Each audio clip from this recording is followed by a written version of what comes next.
Sudah 22 polisi yang terlibat perkara dugaan pemerasan 32 miliar rupiah dalam acara Jakarta Warehouse Project atau DWP 2024.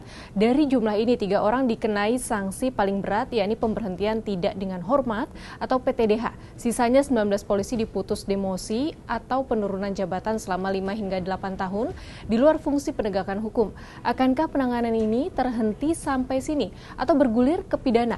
Perwira menengah polisi yang dikenakan PTDH yaitu mantan Ditres Narkoba Polda Metro Jaya Kombes Donald Parlaungan Simanjuntak, mantan Panit 1 Unit 3 Subdit 3 Ditres Narkoba Polda Metro Jaya, AKP Yudi Triyananta Syeful, dan mantan Kasubdit 3 Ditres Narkoba Polda Metro Jaya, AKBP Malvino Edward Justisia.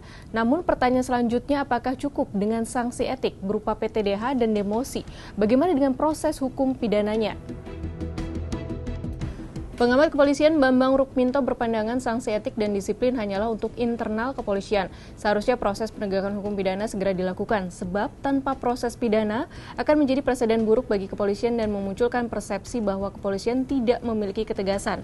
Melanjutkan proses etik dengan pidana bisa menjawab keraguan publik bahwa sanksi etik selama ini terkesan ringan dan sekadar parkir jabatan. Setelah demosi selesai, mereka tetap dipromosikan seperti dalam kasus anak buah Verdi Sambo yang terlibat pembunuhan ajudannya Yosua Huta Barat. Jika yang dijatuhkan sekadar sanksi etik, Bambang khawatir tidak memberikan efek jera. Sebagai institusi penegak hukum, Polri juga harus disiplin dengan aturan TAP MPR nomor 6 MPR 2000 yang menempatkan Polri di ranah sipil. Artinya, Polri pun harus tunduk pada hukum pidana umum. Mereka yang melakukan pelanggaran pidana harus diproses hukum. Bicara soal kepercayaan publik, survei Litbang Kompas mencatat secara periodik citra positif Polri.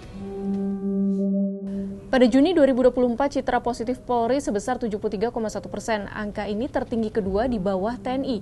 Lalu jika melihat tren citra positif Polri 73,1%, tergolong yang tertinggi sejak 2022. Adapun dalam perjalanannya, citra positif Polri selalu naik turun yang biasa dipengaruhi oleh kasus yang melibatkan polisi dan menjadi perhatian publik.